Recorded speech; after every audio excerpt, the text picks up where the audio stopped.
എല്ലാവർക്കും പുതിയൊരു വീഡിയോയിലേക്ക് സ്വാഗതം.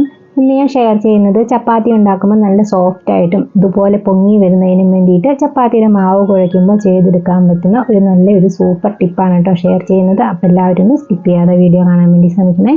ചപ്പാത്തിയുടെ മാവ് തയ്യാറാക്കുന്നതിന് വേണ്ടിയിട്ട് ഞാൻ ഇതുപോലെ പാനിലേക്ക് 1 ഗ്ലാസ് വെള്ളം ഒഴിച്ചു കൊടുക്കുന്നുണ്ട്. അതിനകത്തേക്ക് 1 സ്പൂൺ അളവ് ഗോതമ്പ് പൊടി ചേർത്ത് കൊടുക്കുന്നുണ്ട്. ഇനി കട്ടിയൊന്നും ഇല്ലാതെ ഇത് നല്ലപോലെ ഒന്ന് മിക്സ് ചെയ്തെടുക്കണം. പൊടി വെള്ളത്തിലേക്ക് മിക്സ് ചെയ്തെടുത്തതിന് ശേഷം ആവശ്യത്തിനുള്ള ഉപ്പും അതുപോലെ കുറച്ച് നെയ്യും കൂടിയാണ് ചേർത്ത് കൊടുക്കുന്നത്. നെയ്ക്ക് പകരം നിങ്ങൾക്ക് ഓയിൽ ഉപയോഗിക്കണമെങ്കിൽ അത് ഉപയോഗിക്കാവുന്നതാണ്. ഇനി ഇത് അടുപ്പിൽ വെച്ചിട്ട് നല്ലപോലെ ഒന്ന് കുറുക്കിയെടുക്കണം. അപ്പോൾ കൈ എടുക്കാതെ തന്നെ നല്ലപോലെ ഇളക്കി കൊടുക്കണം. ഗോതമ്പ് പൊടി ആയതുകൊണ്ട് തന്നെ പെട്ടെന്ന് അടിക്ക് പിടിക്കാനും കട്ട കെട്ടാനും ചാൻസ് ഉണ്ട്. അതുപോലെ കൈ വിടാതെ തന്നെ നല്ലപോലെ ഇളക്കി കുറുക്കിയെടുക്കാം. ഈ ഒരു രീതിയിൽ മാവ് തയ്യാറാക്കി എടുക്കുകയാണെങ്കിൽ നല്ല സോഫ്റ്റ് ആയിട്ട് ചപ്പാത്തി ദിവസം മുഴുവൻ ഇരിക്കുന്നതായിരിക്കും കേട്ടോ. നല്ല ടേസ്റ്റും ആയിരിക്കും. ഇതുപോലെ കുറുകി വരുമ്പോൾ ഗ്യാസ് ഓഫ് ചെയ്തിട്ടുണ്ട്. ഇനി ഇത് തണുക്കാനായിട്ട് മാറ്റി വെക്കാം. അപ്പോൾ തണുത്ത് കഴിയുമ്പോൾ ഇത് കുറച്ചും കൂടി ഒന്ന് കട്ടിയായി വരുന്നതാണ്. നല്ലപോലെ തണുത്ത് വരേണ്ട ആവശ്യമില്ല. നമുക്ക് കൈ ഒന്ന് ടച്ച് ചെയ്യുമ്പോൾ പൊള്ളാതിരിക്കാൻ പറ്റുന്ന ഒരു ചൂടാകുമ്പോൾ നമുക്കിത് ഒന്നും കൂടെ മിക്സ് ചെയ്ത് കൊടുക്കാം. അപ്പോൾ തണുത്ത് കഴിയുമ്പോൾ കുറച്ചും കൂടെ കട്ടിയാവും. അതുകൊണ്ടാണ് ഒന്നും കൂടി ഒന്ന് മിക്സ് ചെയ്ത് കൊടുക്കുന്നത്. അപ്പോൾ നമ്മൾ മാവ് കുറുക്കിയെടുക്കുന്ന സമയത്ത് കട്ട കെട്ടി പോവുകയാണെങ്കിൽ ടെൻഷൻ ആവേണ്ട കാര്യമില്ല. ഇതാക്കി കഴിയുന്നതിന് ശേഷം നമുക്ക് നല്ലപോലെ ഒന്ന് മിക്സ് ചെയ്ത് കൊടുത്താൽ മതി. ആ കട്ടയെല്ലാം വിട്ട് നല്ല സോഫ്റ്റ് ആയിട്ട് കിട്ടുന്നതാണ് മാവ്. അല്ലെങ്കിൽ ഇതുപോലെ ഒരു വിസ്ക് വെച്ചിട്ടൊന്ന് ഇളക്കി കൊടുത്താൽ മതി. കട്ടയെല്ലാം മാറി കിട്ടുന്നതാണ്. അപ്പോൾ ഇത് മിക്സ് ചെയ്ത് കൊടുത്തതിന് ശേഷം ഇതിനകത്തേക്ക് ചേർത്ത് കൊടുക്കുന്നത് ഗോതമ്പ് പൊടിയാണ്. ചപ്പാത്തി ഉണ്ടാക്കുന്നതിന് ആവശ്യത്തിനുള്ള ഗോതമ്പ് പൊടി ചേർത്ത് കൊടുക്കാം. ഞാൻ ഈ ഒരു ബൗള് ഗോതമ്പ് പൊടിയാണ് ഇവിടെ എടുത്തിട്ടുള്ളത്. അത് കുറച്ചായിട്ട് ഇട്ട് കൊടുത്തിട്ടൊന്ന് മിക്സ് ചെയ്ത് കൊടുക്കാം. അപ്പം ഞാനിത് ഫുള്ളായിട്ട് ഇതിനകത്തേക്ക് ഇട്ട് കൊടുക്കുന്നുണ്ട്.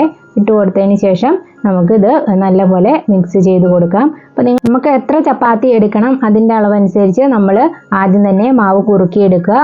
1 ഗ്ലാസ് വെള്ളത്തിന് പകരം 1.5 ഗ്ലാസ് വെള്ളവും 1.5 സ്പൂണ് അല്ലെങ്കിൽ 2 സ്പൂണ് അളവ് പൊടി ഇട്ടാൽ മതി മാവ് തയ്യാറാക്കിയെടുക്കുമ്പോൾ. ഇനി ഇത് നല്ലപോലെ ഒന്ന് മിക്സ് ചെയ്ത് കൊടുക്കാം. അപ്പോൾ എൻ്റെ ഈ ചാനൽ ആദ്യമായി കാണുന്ന കൂട്ടുകാർ ആരെങ്കിലും ഉണ്ടെങ്കിൽ പ്ലീസ് ചാനൽ ഒന്ന് സബ്സ്ക്രൈബ് ചെയ്ത് സപ്പോർട്ട് ചെയ്യാൻ വേണ്ടി മറക്കരുത്. അതുപോലെ അടുത്തുള്ള ബെല്ലൈക്കൺ ഒന്ന് പ്രസ് ചെയ്യുവാണെങ്കിൽ ഞാനിടുന്ന വീഡിയോസിൻ്റെ നോട്ടിഫിക്കേഷൻ നിങ്ങൾക്ക് അപ്പോൾ തന്നെ ലഭിക്കുന്നതായിരിക്കും. അപ്പോൾ ഇതുപോലെ കൈ വെച്ചിട്ടും കൂടി ഒന്ന് കുഴച്ചെടുക്കുക. വെള്ളമോ ഓയിലോ എന്തെങ്കിലും ചേർത്ത് കൊടുക്കണം എന്നുണ്ടെങ്കിൽ ആ സമയത്ത് കുഴച്ചെടുക്കുന്ന സമയത്ത് ചേർത്ത് കൊടുക്കാവുന്നതാണ്. അപ്പോൾ ഇത് നല്ലപോലെ ഇവിടെ സോഫ്റ്റായി കിട്ടിയിട്ടുണ്ട്. സമയമുണ്ടെങ്കിൽ ഒരു 15 മിനിറ്റ് നേരം ഈ മാവ് റെസ്റ്റ് ചെയ്യാൻ വെക്കാവുന്നതാണ്. റെസ്റ്റ് ചെയ്യാൻ വെച്ചതിന് ശേഷം മാവ് ഒന്നും കൂടെ നല്ലപോലെ ഒന്ന് കുഴച്ചെടുക്കണം. ഇതുപോലെ കുഴച്ചെടുത്തതിന് ശേഷം വേണം ഉണ്ടാക്കിയെടുക്കാൻ വേണ്ടിയിട്ട്. അപ്പം ഞാൻ ഇതുപോലെ ഇവിടെ ഒരു 7 ഉരുളകളായിട്ടാണ് കേട്ടോ എടുത്തിട്ടുള്ളത്. ചപ്പാത്തിയുടെ ഉരുളയുടെ വലിപ്പം കൂട്ടോ കുറയ്ക്കോ അത് നിങ്ങളുടെ ഇഷ്ടമുള്ള രീതിയിൽ ചെയ്യാവുന്നതാണ്. ഇനി ഇത് സാധാരണ നമ്മൾ ചപ്പാത്തിക്ക് പരത്തുന്ന പോലെ പരത്തി എടുത്തിട്ട് ചുട്ടെടുക്കാവുന്നതാണ് കേട്ടോ. ചുട്ടെടുക്കുമ്പോൾ പെട്ടെന്ന് തന്നെ പൊങ്ങി വരാനുള്ളൊരു ട്രിക്കാണിത്. അപ്പോൾ നമ്മൾ കല്ല് നല്ലപോലെ ചൂടായതിന് ശേഷം ചപ്പാത്തി ഇതുപോലെ പരത്തിയത് ഇട്ട് കൊടുക്കുക. ഇട്ട് കൊടുത്തതിന് ശേഷം ഒരു വശം നല്ലപോലെ ഒന്ന് ചൂടായി വരുന്നത് വരെ വെയിറ്റ് ചെയ്യണം. ഇതുപോലെ ഒന്ന് തിരിച്ചു കൊടുത്തിട്ട് അപ്പോൾ ഒരു ഭാഗം ചൂടായി വന്നതിന് ശേഷം ഒന്ന് തിരിച്ചിടുക. അപ്പോൾ തന്നെ ഏകദേശം നല്ലപോലെ പൊള്ളി വന്നിട്ടുണ്ട് ചപ്പാത്തി. അപ്പോൾ അപ്പുറത്തെ വശവും ഇതുപോലെ നല്ലപോലെ ചൂടായി വരുന്നതിന് ശേഷം മാത്രമേ വീണ്ടും തിരിച്ചിടാൻ പാടുള്ളൂ. അങ്ങനെ ഇടുവാണെങ്കിൽ ഈ 2 പ്രാവശ്യം തിരിച്ചിടുമ്പോൾ തന്നെ നമുക്ക് ചപ്പാത്തി നല്ലപോലെ പൊള്ളി കൊമളിച്ച് വരുന്നതാണ്. അപ്പോൾ ഇത് 2 ഭാഗവും നല്ലപോലെ വന്നിട്ടുണ്ട്. ഇപ്പോൾ തന്നെ ചപ്പാത്തി ഏകദേശം ഫുള്ളായിട്ടും വെന്തും വന്നിട്ടുണ്ട്. അപ്പോൾ ഇതുപോലെ ഒന്ന് പ്രസ് ചെയ്ത് കൊടുക്കുമ്പോൾ ചപ്പാത്തി നല്ലപോലെ പൊന്തി വരുന്നതാണ് കേട്ടോ.